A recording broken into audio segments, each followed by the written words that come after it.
नमस्कार दोस्तों, स्वागत है आप सबका मेरे YouTube channel adventure story teller पर। दोस्तों, क्या आपको पुनर्जन्म पर विश्वास है?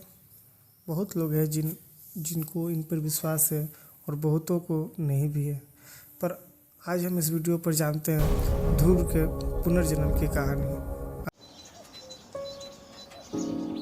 सूरज की पहली किरणों के साथ ही ऋषि नगर के छोटे से गांव में एक नई सुबह ने दस्तक दी। गांव का माहौल शांत और सुंदर था। गांव के बीचों बीच एक प्राचीन मंदिर था जिसके बारे में कहा जाता था कि वह लगभग 500 साल पुराना है। इस मंदिर की दीवारों पर नक्काशीदार चित्र और मूर्तियां थीं जो किसी अज्ञात कथा को बयां करती थीं। गांव के लोग इस मंदिर को अत्यंत पवित्र मानते थे। वहीं इस मंदिर के पास ही एक साधारण घर में 15 साल का एक लड़का ध्रुव अपने माता पिता के साथ रहता था। ध्रुव में एक अजीब बात थी। वह अक्सर अपने सपनों में ऐसे स्थान और घटनाएं देखता था जिन्हें वह पहचानता तक नहीं था। ध्रुव ने कई बार अपने माता पिता को बताया कि वह सपनों में खुद को किसी पुराने महल में देखता है। वह सपने इतने स्पष्ट और जीवंत होते थे कि ध्रुव को लगता था जैसे वह किसी और जीवन की झलक देख रहा हो। उसका सपना अक्सर एक युद्ध भूमि पर खत्म होता था जहां वह तलवार लिए लड़ रहा होता था। ध्रुव, ये सब सिर्फ तुम्हारी कल्पना है।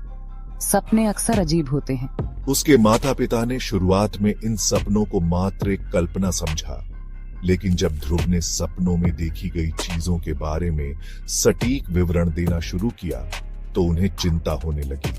माँ, मैंने सपने में एक ऐसे मंदिर को देखा जहां दीवारों पर वैसी ही मूर्तियां बनी थीं जैसे हमारे गांव के मंदिर में हैं, लेकिन वह मंदिर हमारे गांव का नहीं था, वहां कुछ और था।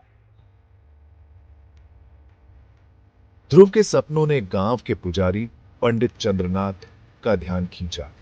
पंडित जी इस विषय पर गहरी रुचि रखते थे और उन्हें प्राचीन कथाओं और पुनर्जन्म में गहरी आस्था थी।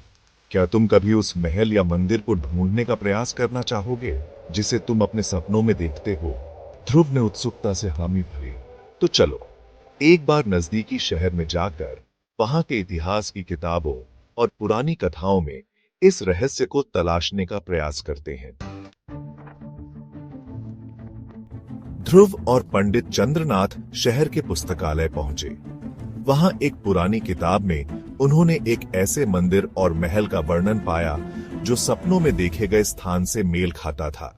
किताब में लिखा था कि वह महल लगभग 200 साल पहले एक बड़े युद्ध के दौरान नष्ट हो गया था। उस महल का राजा राजकुमार वीरेंद्र युद्ध के दौरान मारा गया था। मैं वही हूँ, मैं वही राजकुमार हूँ। उसकी बात सुनकर पंडित जी हतप्रभ रह गए। ध्रुव, पंडित जी और उसके माता पिता उस महल के खंडहरों को देखने के लिए यात्रा पर निकले। खंडहर पहुंचने पर ध्रुव को वहां के हर पत्थर और हर गली का मार्ग मालूम था। उसने ठीक ठीक बताया कि महल का कौन सा हिस्सा कहां था। खंडहर के बीच में एक विशाल तलवार पड़ी थी। ये वही तलवार है जो मैंने युद्ध में इस्तेमाल की थी। उसके माता पिता और पंडित जी अचंभित रह गए। वहां के गांव वालों ने भी ध्रुव की बातें सुनी। उन्होंने बताया कि इस महल के बारे में बहुत कम लोग जानते हैं, लेकिन ध्रुव की हर बात सटीक थी। ध्रुव ने खंडहर के पास एक पुरानी गुफा की ओर इशारा किया और कहा, यही मेरी अंतिम सांसें हुई थी। जब गुफा के अंदर देखा गया तो वहां पर हड्डियां और पुराने शस्त्र मिले। पुरातत्व विभाग की टीम ने उन वस्तुओं का अध्ययन किया और पाया कि वे वास्तव में 200 साल पुराने थे। ध्रुव के दावे ने सभी को सोचने पर मजबूर कर दिया। इस अनुभव के बाद ध्रुव के सपने धीरे धीरे कम होने लगे। उसने महसूस किया कि उसका अतीत अब उसके वर्तमान से जुड़ चुका है। उसने समझ लिया कि पुनर्जन्म केवल एक रहस्य नहीं, बल्कि जीवन के चक्र का हिस्सा है। ध्रुव ने अपने जीवन को एक नई दिशा देने का संकल्प लिया। उसने अपनी ऊर्जा को ज्ञान और सेवा में लगाने का निश्चय किया ताकि वह अतीत से प्रेरणा लेते हुए भविष्य को बेहतर बना सके। ध्रुव की कहानी ने गांव और आसपास के इलाकों में पुनर्जन्म के रहस्य को लेकर एक नई चर्चा शुरू कर दी। लोग सोचने लगे कि क्या हमारा जीवन केवल वही है जो हम जी रहे हैं या इसके परे भी कुछ है।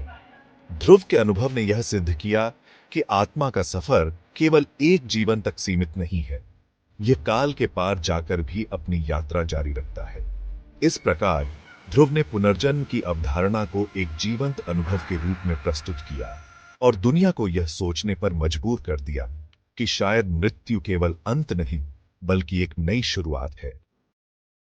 दोस्तों, ये थी ध्रुव की पुनर्जन्म की कहानी। आपको ये कहानी कैसी लगी? प्लीज़ कमेंट में अपनी राय अवश्य दें। अगर अच्छी लगी तो इस वीडियो को अपने दोस्तों के साथ शेयर करना ना भूलें। फिर मिलेंगे अगले किसी वीडियो में, तब तक के लिए बाय एंड टेक केयर।